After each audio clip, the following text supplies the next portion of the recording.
Boa noite a todos. Sejam bem-vindos para mais essa atividade da nossa casa, nessa noite tipicamente curitibana, né? Um desafio à coragem e à disposição de cada um de aqui estar conosco em mais esta oportunidade. Sejam todos bem-vindos. Vamos dar início às nossas atividades, como de hábito, pela prece. Querido Mestre Jesus, ao iniciarmos o trabalho da noite,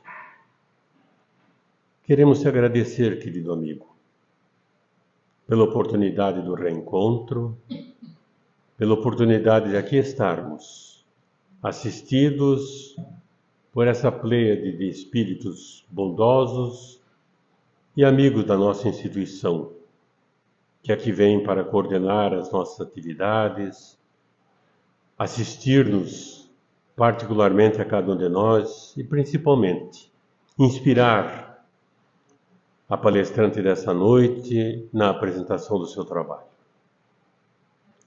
Que sejamos todos beneficiados por esses momentos que aqui estivermos de aprendizado, mas principalmente nessa imersão fluídica em que nos encontramos, assistidos, atendidos cada um de nós em relação às nossas necessidades mais íntimas e individuais. Rogamos ao Mestre Jesus a sua presença entre nós e que esse coração imenso de amor que se estende sobre toda a humanidade possa prosseguir irradiando muita paz a todos nós. Que assim seja, Senhor.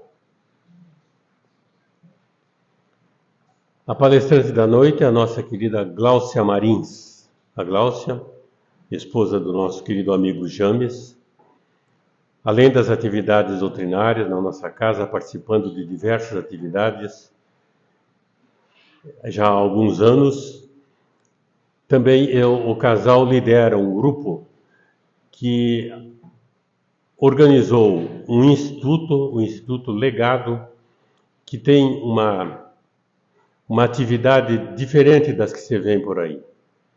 Então, genericamente, o James estava me explicando, mas é alguma coisa no sentido de orientar as diversas atividades, tanto individuais quanto coletivas ou empresariais, no sentido com objetivo social ou socioambiental, mais ou menos isso, né? Então, um trabalho benemérito, pelo que estávamos conversando, no Brasil inédito. Há alguma coisa, segundo ele, com o Boticário, que mais ou menos segue a orientação desse Instituto Legado, mas a atividade, o trabalho, a dedicação do casal e de seus companheiros de instituto é muito importante e tomar um caminho diferente dos que comumente se vê na assistência social ou no trabalho ambiental. E a nossa Gláucia, trabalhadora da nossa casa há anos, conselheira do Conselho Fiscal da casa, e que hoje nos alegra com sua presença para mais uma atividade doutrinária de divulgação nessa palestra. Gláucia Marins.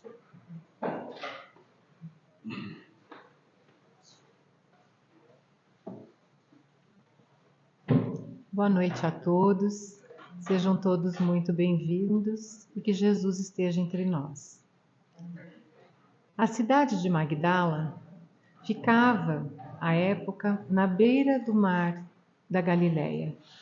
A 15 quilômetros dali, do outro lado, na outra face do lago, do mar, ficava Cafarnaum. Em Magdala havia uma mulher muito linda.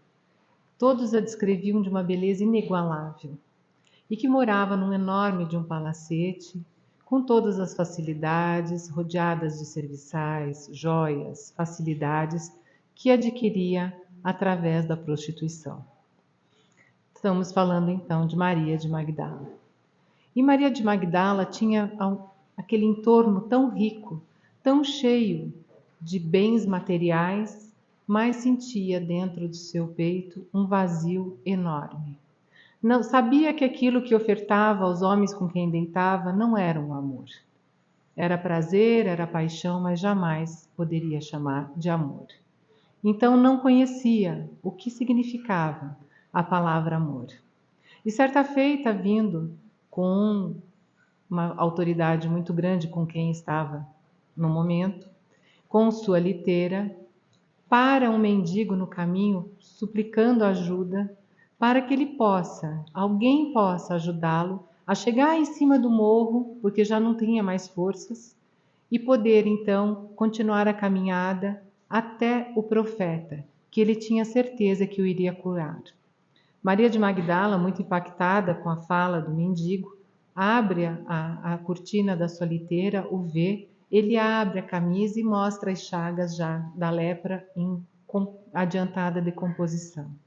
Então, ela pede a ele, a um dos seus serviçais, que o leve até o topo da montanha para que ele encontre o profeta. E ao mesmo tempo olha para o homem e diz: se tu o encontrares, venha à minha casa e me diga onde eu posso encontrá-lo. Porque ela já tinha uma serviçal que começou a seguir o Cristo e que lhe contava que havia esse homem que falava sobre um amor, sobre Deus como forma de amor, que para esse homem não existia pecado, que para esse Deus a generosidade e o amor eram a base de toda a nossa felicidade. E ela escutava aquilo e pensava como seria bom sentir aquelas coisas. Mas ao mesmo tempo parecia-lhe tão distante, ela, uma pecadora, daquele quilate, ela bem sabia o que fazia, ter acesso a esse amor, a esse profeta. Passa-se um tempo e bate à porta do palacete de Maria de Magdala um mendigo.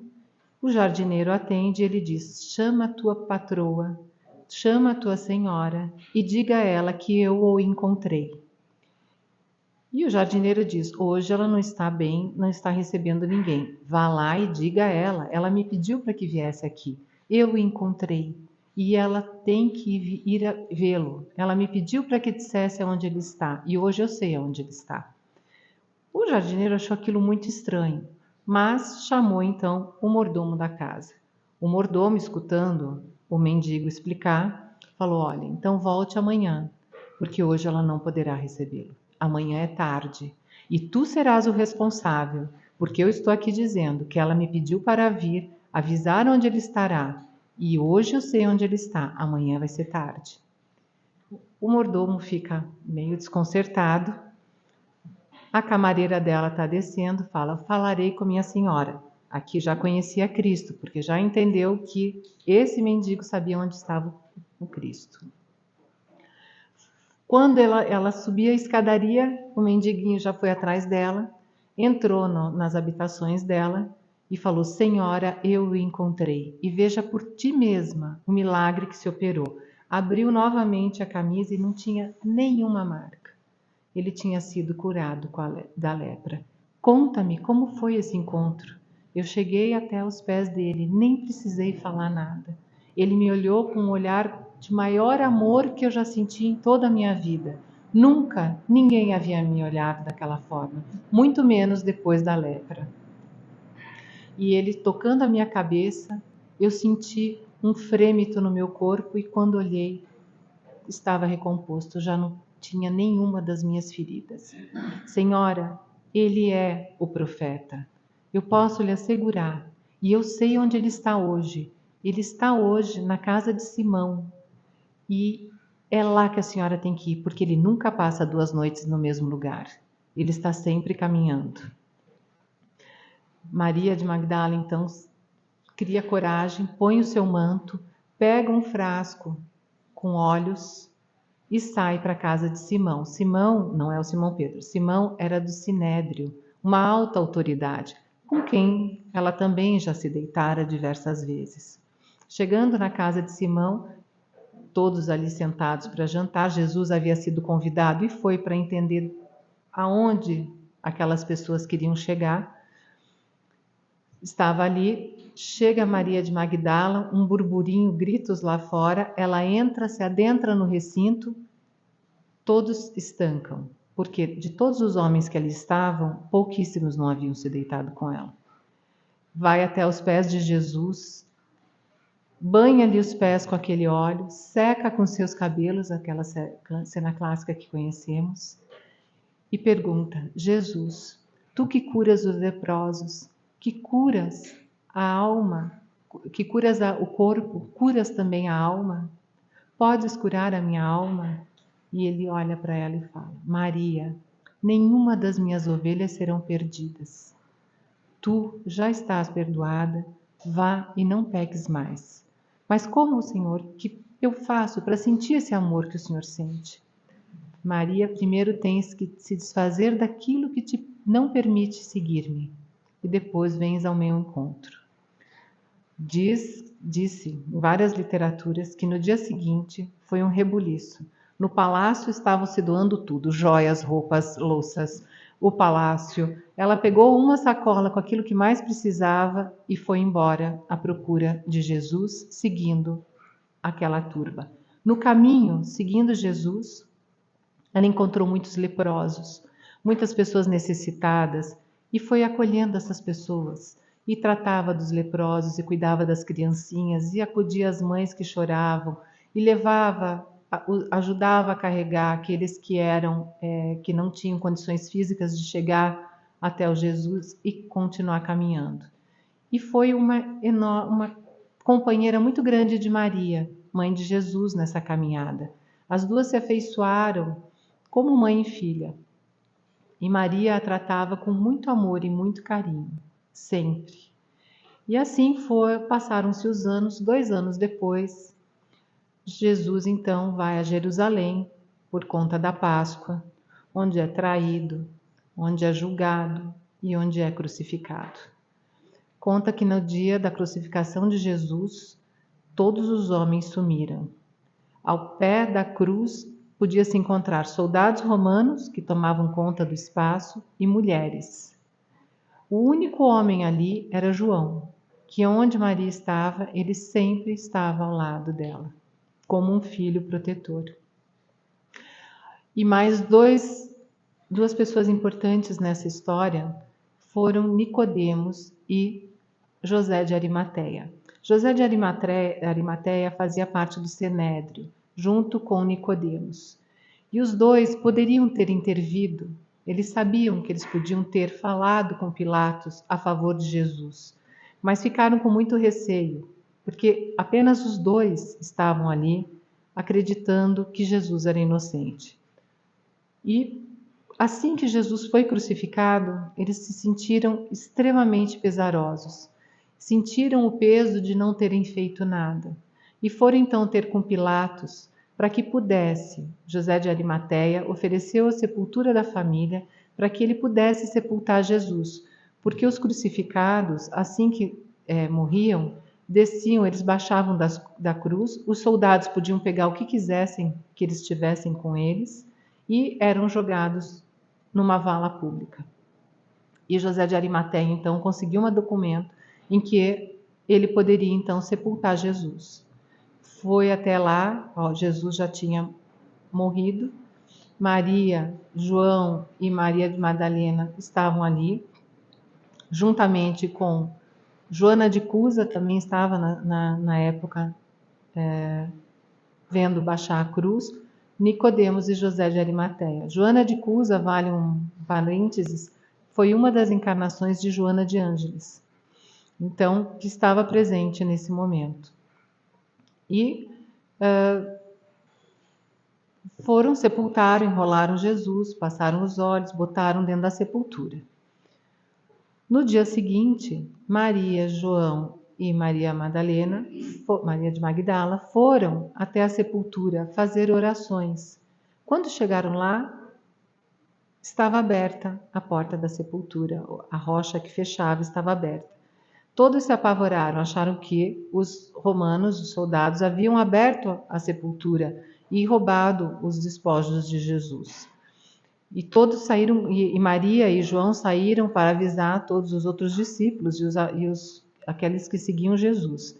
E Maria de Magdala ficou ali inconformada, chorando desesperadamente.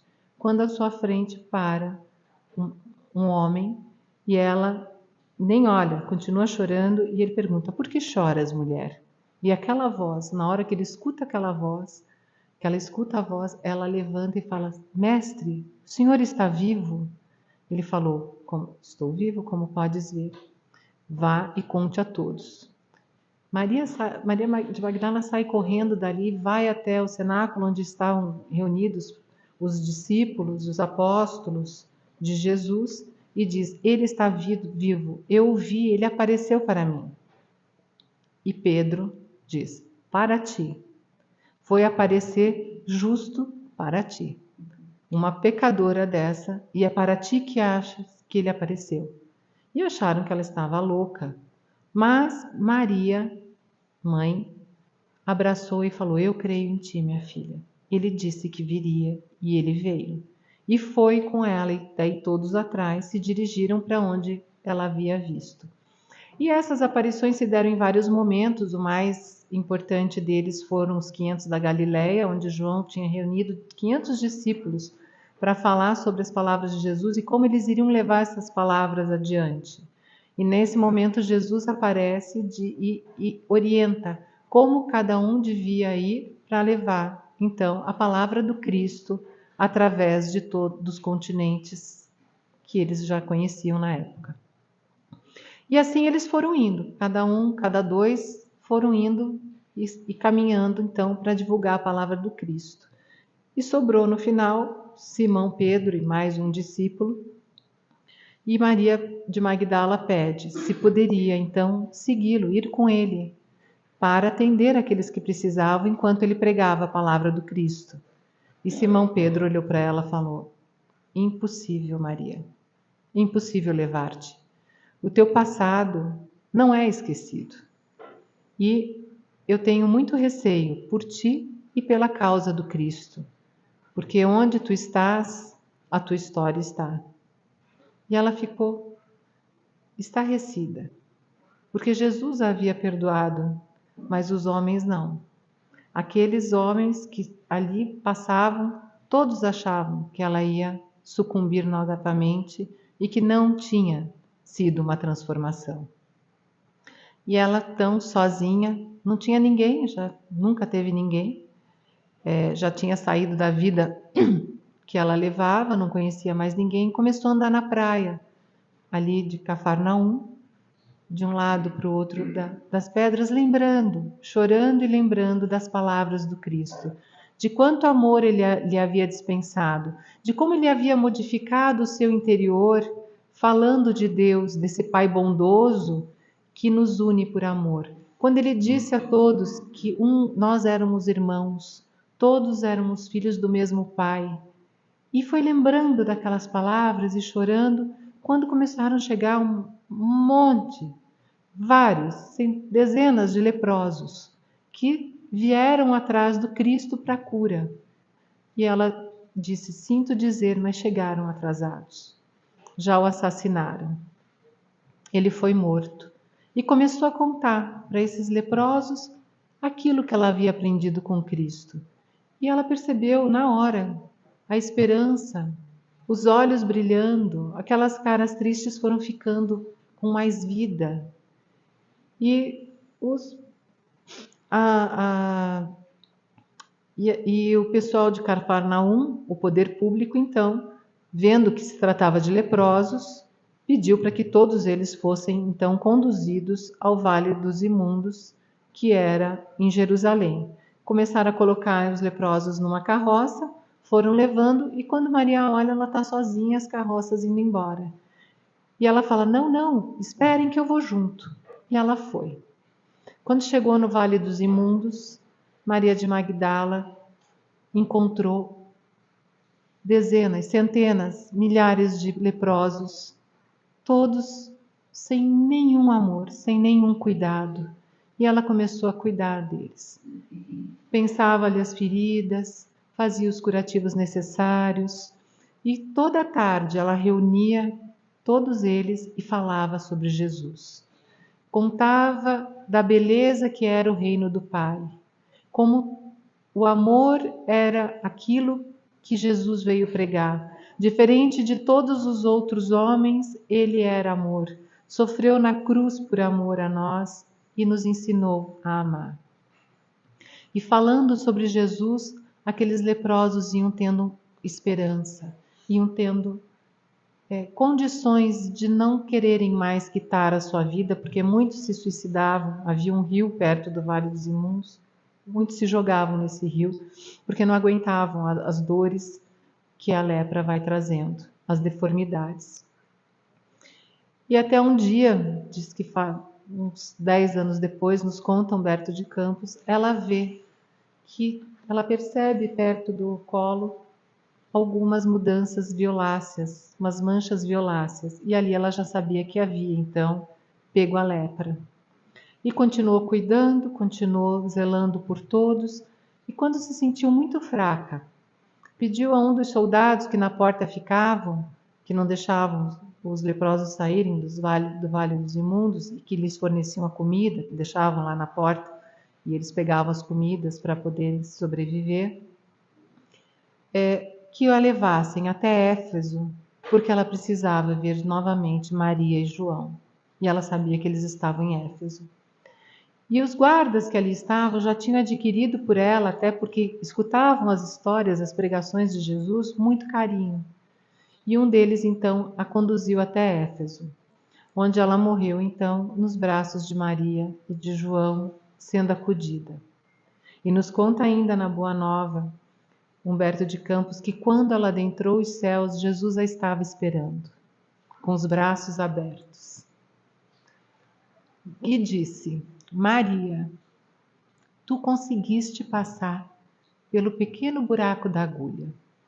O céu e o meu Pai te esperam. E eu conto a história de Maria de Madalena porque foi uma transformação muito cabal numa vida só.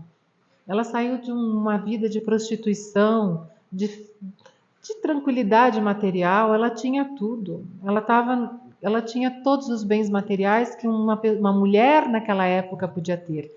Ela não tinha um marido, de forma que ela não era mandada por nenhum homem, o que na época era uma coisa muito, muito comum. As mulheres se casavam e elas eram objetos do marido. Ela não tinha um marido, ela tinha total liberdade de escolher, inclusive, com quem ela ia se deitar ou não, coisa que era muito não comum.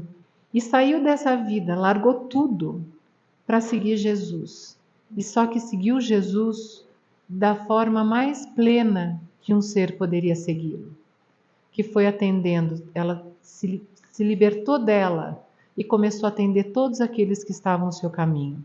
Atendia leprosos, atendia doentes, atendia todos, esquecia-se de si para atender o próximo. Quando foi para o Vale dos Imundos, ela sabia que poderia contrair a lepra, que provavelmente contrairia a lepra. Mas quando ela viu aquelas centenas de pessoas tão pobres, tão acabadas, sem nada, sem nenhuma esperança, e ela tinha sido tirada desse desalento pelas palavras do Cristo, ela resolveu então passar essas palavras à frente, contraiu a lepra e desencarnou. Uma visão de mundo totalmente diferente. Uma mulher que foi disruptiva, uma vida disruptiva, que começou de tão baixo e chegou em tão alto, em tão pouco tempo. E aí nós passamos. E aí o Evangelho segundo o Espiritismo nos diz que o amor resume a doutrina de Jesus inteira, visto que esse é o sentimento por excelência, e os sentimentos são os instintos elevados à altura do progresso feito. Em sua origem, o homem só tem instintos. Quando mais avançado e corrompido, só tem sensações. Quando instruído e depurado, ele tem sentimentos. E hoje, nós vemos que nós temos a maior parte das pessoas que habitam o nosso planeta hoje tem sentimentos. A maior parte delas. Obviamente temos ainda algumas pessoas que vivem de sensações. Mas nós já estamos num patamar de evolução, indo a caminho de um mundo de regeneração, onde, nesse quesito, nós temos hoje uma população terrena com sentimentos. Então, nós já sentimos a empatia, já somos capazes de sentir a compaixão. E continua: o amor é de essência divina, e todos vós, do primeiro ao último, tendes no fundo do coração a centelha desse fogo sagrado. Isso significa que o amor, que nós somos amor. Essa centelha que o Evangelho, os Espíritos nos falam, é o amor. E nós somos filhos dessa centelha. Então nós somos amor. Só que o nosso amor, ele está escondidinho, gente. Ele está no meio do nosso dia a dia. Ele está assim, escondidinho no meio da nossa vida, da turbulência, do nosso ego, onde a gente ainda pensa muito em nós etnocentricamente, né? O James tem uma fala que eu gosto muito, que conta a nossa evolução consciencial, onde nós saímos de um egocentrismo, onde tudo é para tudo é eu, para um etnocentrismo, onde é a minha família, o meu time de futebol, o meu clube, tudo aquilo, um nós muito restrito. E conseguimos depois, evoluindo, entender o globocêntrico, onde começamos a entender que estamos todos envolvidos, somos todos nós nesse planeta, né? Todos os seres humanos estão interconectados, de alguma forma, nessa vivência. E o holocentrismo, que é para muito poucos, onde é o universo. O universo faz parte desse todo, nós estamos aqui dentro, é mais complexo um pouco. Mas se a gente conseguir já passar do etnocêntrico para o globocêntrico, onde nos vemos como todos interligados, e a gente não pode dizer que os problemas ambientais nos estão interligando, porque o que acontece na Amazônia, o fogo da Amazônia derrete as geleiras, que vai subir o mar não sei quantos metros, afundando cidades. Então nós estamos no mesmo planeta e estamos interligados pelos mesmos problemas. A guerra que tem lá hoje pode ser uma guerra de repente de cunho mundial, estaremos também interligados nela. Então não existe mais o nós, somos todos nós. Só que hoje nós conseguimos perceber esses todos nós, se pararmos para pensar, até pela possibilidade tecnológica. Então hoje nós estamos conectados, inclusive virtualmente, uns com os outros em qualquer lugar que estejamos. Mas todos nós, primordialmente, estamos conectados com Deus. Deus é a nossa interconexão, é a nossa vida, é o amor. É o amor em energia. E nós somos amor em energia. O que nos impede, então, de colocar todo esse amor para fora? É que o amor, ele precisa ser desenvolvido. Ele está dentro da gente, mas a gente não desenvolve. É que nem um músculo. Se eu ficar sentado o dia inteiro, eu tenho músculo, mas ele não se desenvolve.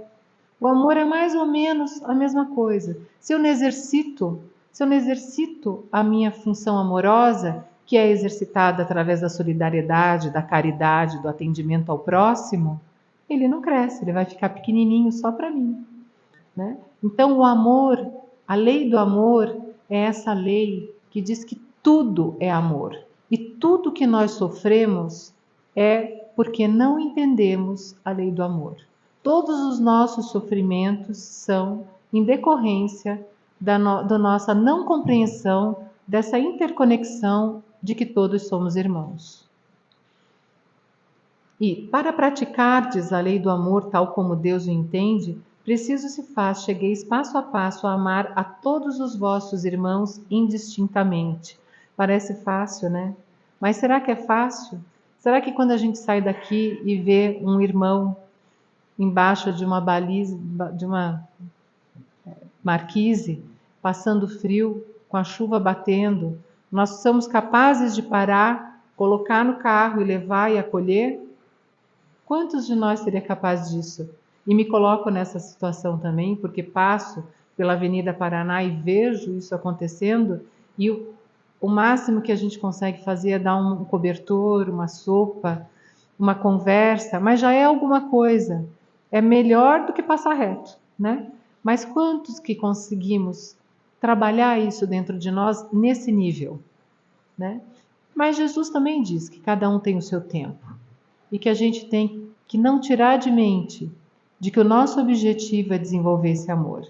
Nós estamos encarnados para desenvolver esse amor.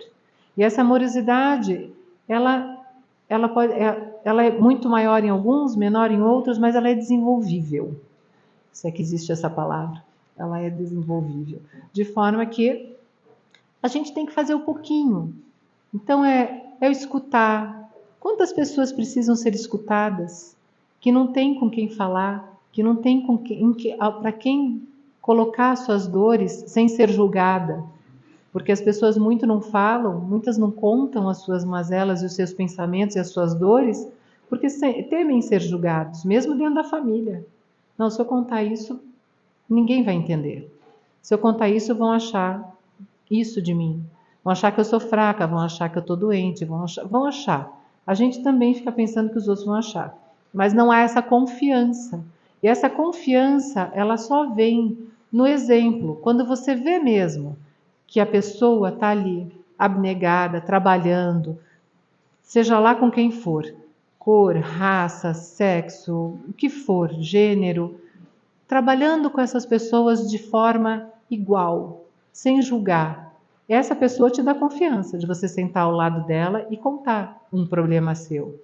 Então, o amor ele também precisa ser exemplificado, ele precisa ser mostrado, ele precisa ser demonstrado. Então, quando diz assim, quando amar a todos os vossos irmãos indistintamente, quando que nós conseguiremos amar todos os nossos irmãos indistintamente?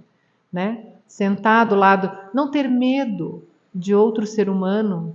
A gente vive em cidades grandes com medo de outras pessoas.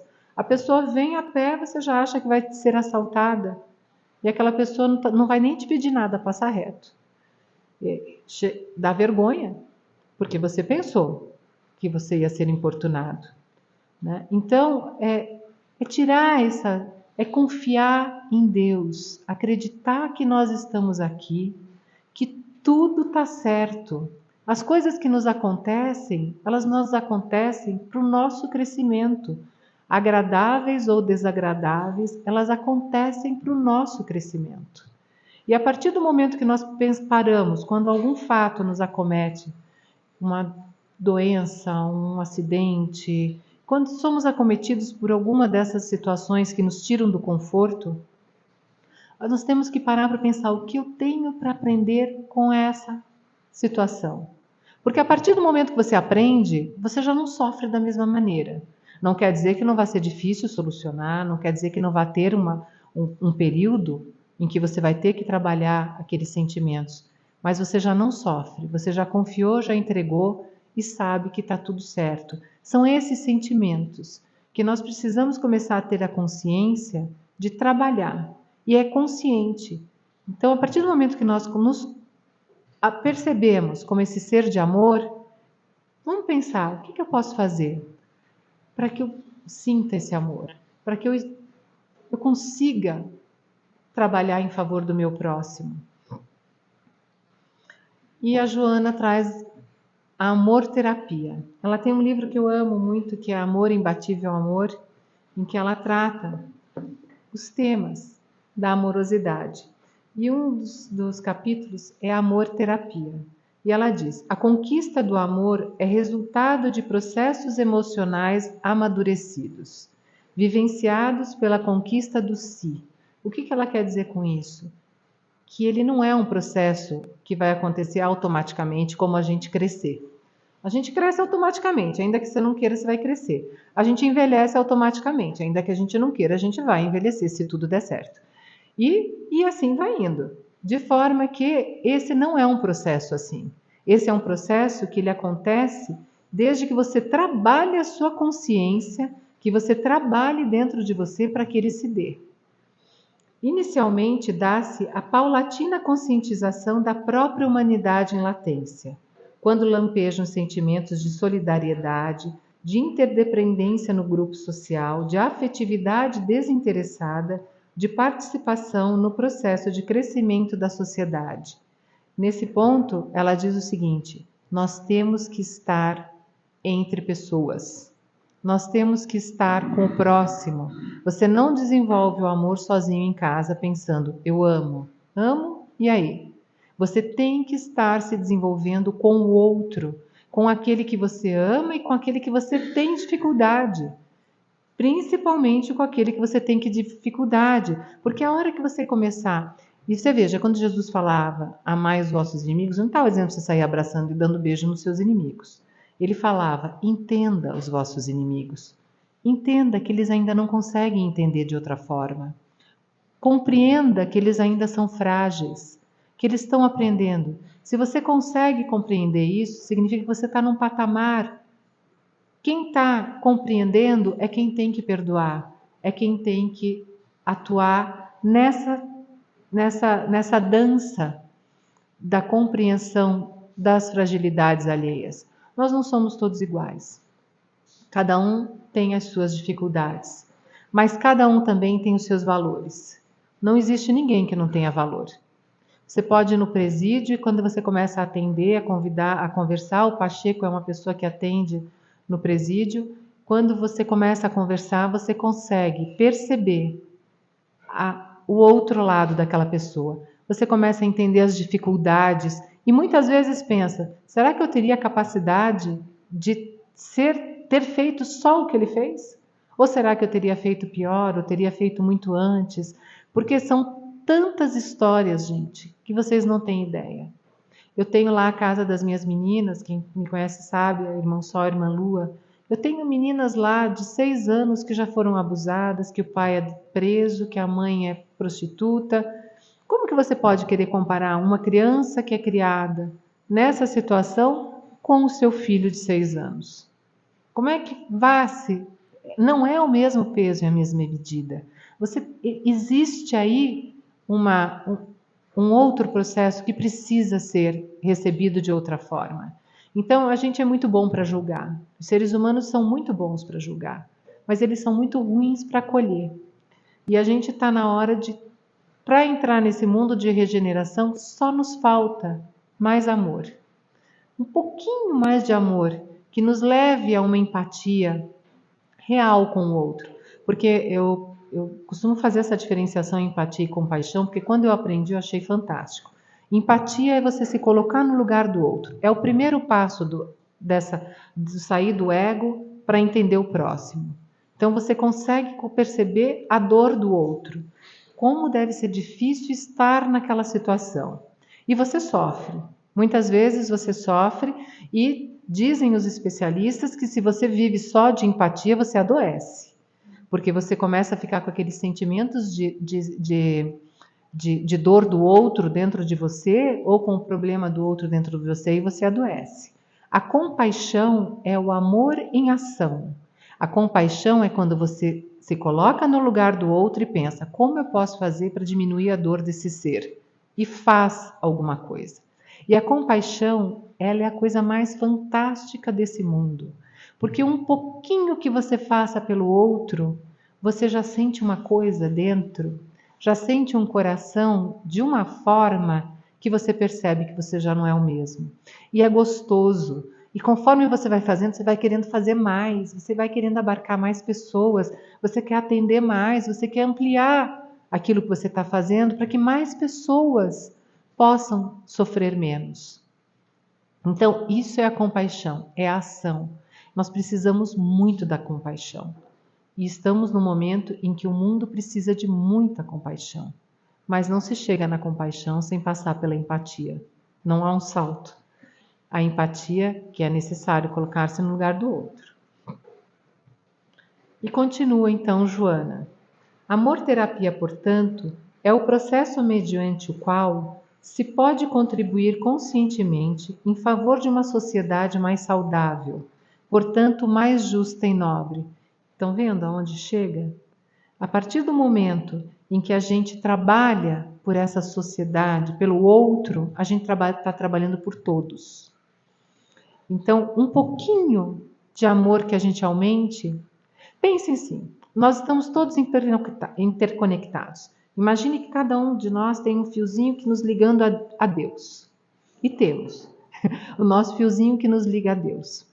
Cada pouquinho, e somos energia, cada pouquinho de energia, de amor que a gente aumente na gente, a gente já está aumentando em todo mundo, porque está todo mundo interconectado, aquela energiazinha vai se estendendo. Se vocês pensarem dessa forma, é um desenho lindo, porque o teu amorzinho que está aqui, ele vai indo um milésimo para cada um, mas se todo mundo tiver um pouquinho de amorzinho, vai sendo um pouquinho mais de amorzinho. E aí, quando aumenta, é um pouquinho mais, e a gente, de repente, chega num amorzão, que é a nossa finalidade. O nosso fim, a gente encarna, porque a nossa... Isso, quando a gente estuda o Espiritismo, a gente sabe. A única coisa que é certa na nossa vida, de que diz que não tem livre-arbítrio, é que nós vamos chegar à perfeição. Isso pode ser mais difícil para uns, pode ser um caminho mais longo, um caminho mais curto. Nisso a gente tem o livre-arbítrio, de escolher se a gente quer que isso demore mais ou que isso demore menos. Mas que nós vamos chegar lá, isso não tem nenhuma dúvida. Então, quanto mais a gente trabalha esse amor na gente, a gente está trabalhando por todos. Porque o bem, ele é uma corrente. O outro te vê fazendo, ele vem ajudar. As pessoas têm dentro de si essa vontade de estar junto e ajudar. Tem, porque nós somos amor. E ali dentro da gente está o amor. E quando se disponibiliza uma oportunidade, a gente está.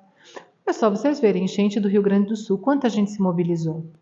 Quanta gente se juntou para que aquele sofrimento fosse menor. Quanto de empatia não teve aí e quanto de compaixão de sair juntando, levando, botando, caminhões indo para lá, voltando. Você veja como nós somos capazes.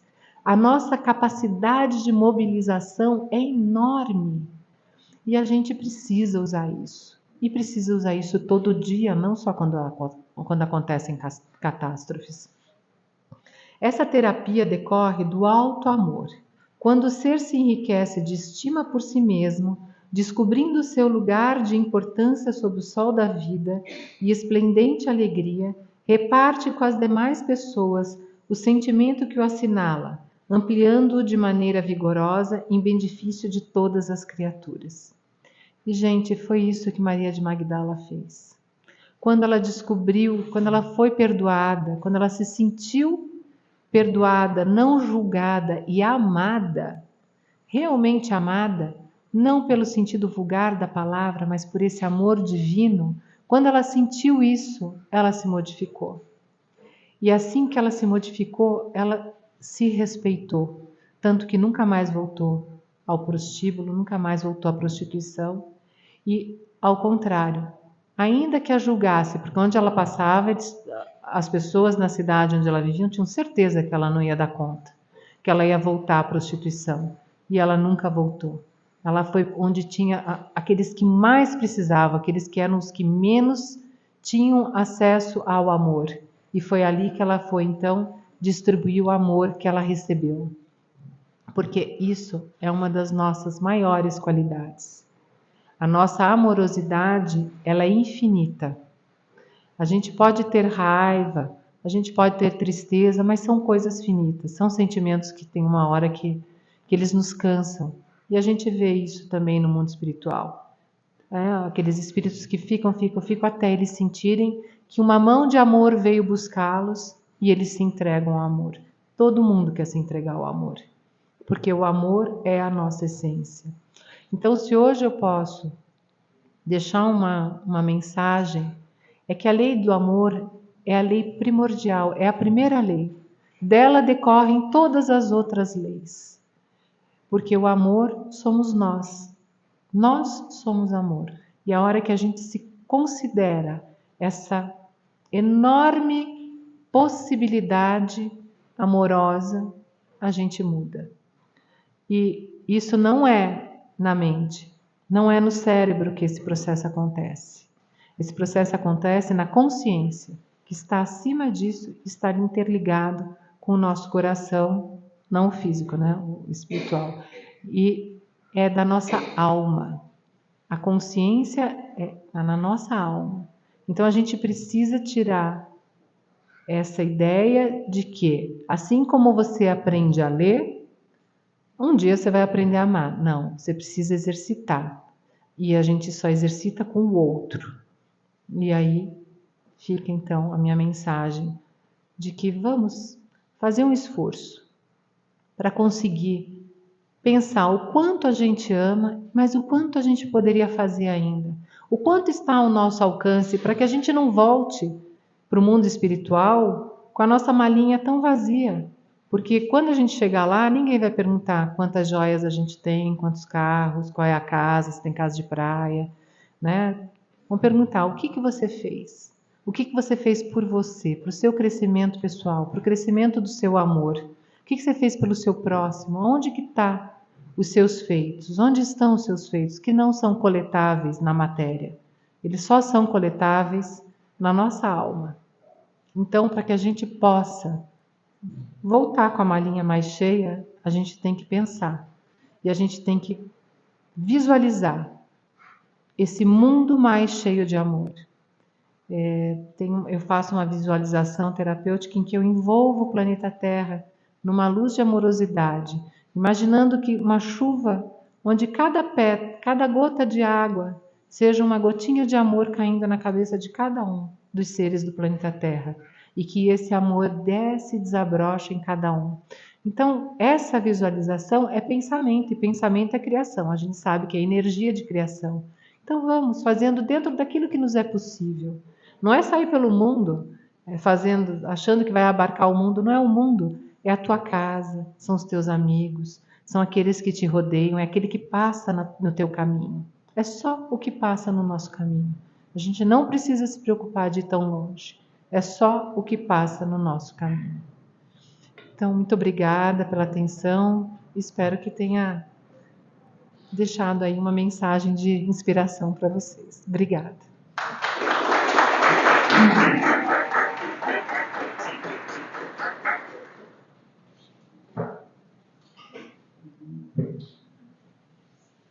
Agradecemos a Gláucia pela sua mensagem. E esse tema é sempre oportuno, né? Falar de amor, até pelas nossas fraquezas, né, Gláucia? Pelas deficiências, temos que ser lembrados permanentemente, cotidianamente, dos nossos compromissos assumidos, sabe Deus quando e onde, né? Mas todos nós, com certeza, assumimos compromissos nessa área e temos que dar conta dessa tarefa.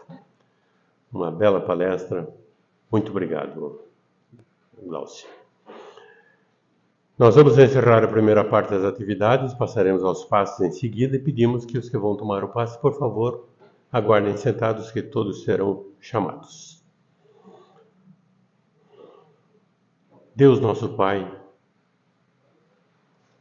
ao encerrarmos a atividade da noite,